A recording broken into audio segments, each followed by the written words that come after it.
ಹಲವು ದಾಖಲೆಗಳು ಪತ್ತೆಯಾಗಿದ್ದಾವಂತೆ. ದಾಖಲೆಗಳ ಬಗ್ಗೆ ಪರಿಶೀಲನೆ ನಡೆಸ್ತಾ ಇದ್ದಾರೆ ಇಡಿ ಅಧಿಕಾರಿಗಳು. ಬೆಳಗ್ಗೆ 6 ಗಂಟೆಯಿಂದ ಶುರುವಾಗಿರುವಂತಹ ಇಡಿ ರೇಡ್ 3-4 ಜನರ ಮನೆ ಕಚೇರಿ ಮೇಲೆ ದಾಳಿ ನಡೆಸಿದ್ದಾರೆ ಇಡಿ ಅಧಿಕಾರಿಗಳು. ಶಾಸಕರ ಭವನದ ನಾಗೇಂದ್ರ ಕೊಠಡಿ ಸಂಖ್ಯೆ 360ರಲ್ಲಿ ಶೋಧ ಕಾರ್ಯ ಮುಂದುವರೆದಿದೆ. ಕೆಲವೊಂದಷ್ಟು ದಾಖಲೆಗಳು ಪತ್ತೆಯಾಗಿದ್ದಾವೆ ಅನ್ನುವಂತ ಮಾಹಿತಿ ಸಿಗ್ತಾ ಇದೆ. ಇಬ್ಬರು ಸಿಆರ್ಪಿಎಫ್ ಸಿಬ್ಬಂದಿಯೊಂದಿಗೆ ಇಡಿ ಅಧಿಕಾರಿಗಳು ಬಂದಿದ್ದಾರೆ. ಸದ್ಯ ನಾಗೇಂದ್ರ ಪಿಎ ವಿಚಾರಣೆ ಮಾಡ್ತಾ ಇರುವಂತ ಇಡಿ ಅಧಿಕಾರಿಗಳು. ಬೆಳಗ್ಗೆಯಿಂದ ಕೂಡ 4 ಕಡೆಗಳಲ್ಲಿ ಇಡಿ ಅಧಿಕಾರಿಗಳ ದಾಳಿ ನಡೀತಾ ಇದೆ. ಈಗಾಗಲೇ ಮಾಜಿ ಸಚಿವ ನಾಗೇಂದ್ರ ಅಂದ್ರೆ ತಮ್ಮ ಸಚಿವ ಸ್ಥಾನಕ್ಕೆ ರಾಜೀನಾಮೆ ಕೊಟ್ಟಿದ್ರು ಕೂಡ ಕಂಟಕ ಮಾತ್ರ ತಪ್ತಾ ಇಲ್ಲ. ಸಚಿವರಾಗಿದ್ದಂತ ಸಂದರ್ಭದಲ್ಲೇ ಈ ಒಂದು ಗಂಭೀರ ಆರೋಪ ಕೇಳಿಬಂದಿತ್ತು. 187 ಕೋಟಿ ಹಗರಣ ಆರೋಪ ಇತ್ತು.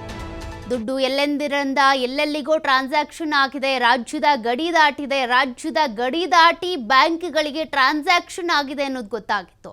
ಸದ್ಯ ಈ ಪ್ರಕರಣಕ್ಕೆ ಸಂಬಂಧಪಟ್ಟಂತೆಯೇ ಮಾಜಿ ಸಚಿವ ನಾಗೇಂದ್ರ ಮನೆ ಮೇಲೂ ಕೂಡ ಇಡಿ ಅಧಿಕಾರಿಗಳ ದಾಳಿ ಮುಂದುವರೆದಿದೆ. ಅಂದರೆ ಈ ಹಿಂದೆ ಕೂಡ ಇಡಿ ಅಧಿಕಾರಿಗಳ ದಾಳಿ ನಡೆದಿತ್ತು.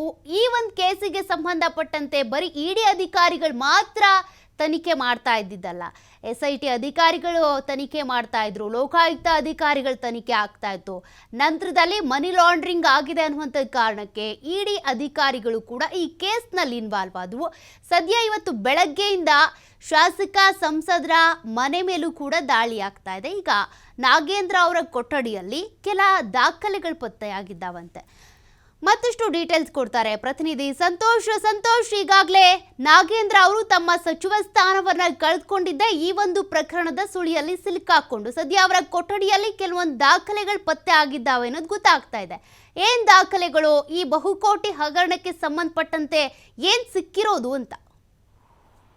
ಇಡಿ ಅಧಿಕಾರಿಗಳು ಸ್ಪಷ್ಟಪಡಿಸಬೇಕಾಗುತ್ತೆ. ಯಾಕಂದ್ರೆ ಇನ್ನು ಇಡಿ ಅಧಿಕಾರಿಗಳ ದಾಳಿ ಮುಂದುವರೆದಿದೆ. ಏನೆಲ್ಲ ದಾಖಲೆಗಳು ಪತ್ತಾಗಿದೆ ಅನ್ನೋದು ಇಡಿ ಅಧಿಕಾರಿಗಳು ಸ್ಪಷ್ಟಪಡಿಸಿದ ಬಳಿಕ ಗೊತ್ತಾಗುವಂತಿದೆ. ಅಂದ್ರೆ ಈ ಹಿಂದೆ 2023ರಲ್ಲಿ ಇಡಿ ಅಧಿಕಾರಿಗಳು ದಾಳಿ ನಡೆಸಿದ ಸಂದರ್ಭದಲ್ಲಿ ಇಷ್ಟು ಮಾಸದ ದಾಖಲೆಗಳು ಪತ್ತಾಗಿದೆ. ಓಕೆ, ನೀವು ಈಗಾಗಲೇ ಗಮನಿಸ್ತಾ ಇದ್ದೀರಾ, ನಾಗೇಂದ್ರ ಅವರ ಕೊಠಡಿಯಲ್ಲಿ 360 ಆ ನಂಬರ್ನ ಕೊಠಡಿಯಲ್ಲಿ ಸಿಕ್ಕಿದಾವಂತೆ ಕೆಲವೊಂದಷ್ಟು ದಾಖಲೆಗಳು. ಈಗಾಗಲೇ ಸಚಿವ ಸ್ಥಾನದಿಂದ ಕೆಳಗಿಳಿದಿರುವಂಥ ನಾಗೇಂದ್ರ, ತಮ್ಮ ಸಚಿವ ಸ್ಥಾನವನ್ನು ಕಳ್ಕೊಂಡಿರುವಂಥ ನಾಗೇಂದ್ರ ಶಾಸಕ ಆಗಿ ಮಾತ್ರ ಉಳ್ಕೊಂಡಿರೋದು. ಮತ್ತೊಂದು ಕಡೆ ಈಗ ಅವರ ಕೊಠಡಿಯಲ್ಲಿ ಸಿಕ್ಕಿರುವಂಥ ಆ ದಾಖಲೆಗಳಲ್ಲಿ ಏನಿರಬಹುದು ಅಂತ ಸದ್ಯ ಈ ಕೇಸಿಗೆ ಸಂಬಂಧಪಟ್ಟಂತೆ ಇನ್ನೂ ಕೂಡ ಅಪ್ಡೇಟ್ಸ್ ಸಿಗ್ತಾ ಇದೆ. ಈಗಾಗಲೇ ಇಡಿ ಅಧಿಕಾರಿಗಳು ಮತ್ತಷ್ಟು ದಾಖಲೆಗಳ ಪರಿಶೀಲನೆ ಮಾಡ್ತಾ ಇದ್ದಾರೆ. ನಾಗೇಂದ್ರ PA ಕರೆದು ವಿಚಾರಣೆಯನ್ನ ನಡೆಸ್ತಾ ಇರೋದು. ಹಿಂದೆ ಕೂಡ ನಾಗೇಂದ್ರ ಅವರು ವಿಚಾರಣೆಗೆ ಒಳಪಟ್ಟಿದ್ರು. ಸರ್ಕಾರಕ್ಕೆ ಮುಜುಗರ ಆಗುವಂಥ ಕೆಲಸ ಆಯಿತು. ಹಾಗಾಗಿ ಇವರನ್ನ ಸಚಿವ ಸ್ಥಾನದಿಂದ ಕೆಳಗಿಳಿಸಿದ್ರೆ ಬೆಟರ್ ಅನ್ನುವಂಥ ಆಗ್ರಹ ಕೇಳಿ ಬರ್ತಾ ಇತ್ತು. ಕೊನೆಗೆ ಅವರು ಸಚಿವ ಸ್ಥಾನಕ್ಕೆ ರಾಜೀನಾಮೆ ಕೊಟ್ಟಿದ್ರು. ಅವರನ್ನ ಪುನಃ ಈ ಸಚಿವ ಸಂಪುಟಕ್ಕೆ ಕರ್ಕೊಳ್ಬೇಕು ಅನ್ನುವಂಥ ಒತ್ತಾಯ ಕೂಡ ಇತ್ತು. ಬಟ್ ಮತ್ತೆ ಸಚಿವ ಸ್ಥಾನ ಸಿಗೋದಂತೂ ಡೌಟ್ ಅನ್ನೋದು ಗೊತ್ತಾಗ್ತಾ ಇದೆ. ಕಾರಣ ಈಗಾಗಲೇ ನೋಡಿ, ಇಡಿ ಅಧಿಕಾರಿಗಳು ಮತ್ತೆ ದಾಳಿ ಮಾಡ್ತಾ ಇದ್ದಾರೆ. ಅದರಲ್ಲಿ ಇವರ PA ಮನೆಯಲ್ಲೂ ಕೂಡ ಈಗ ವಿಚಾರಣೆ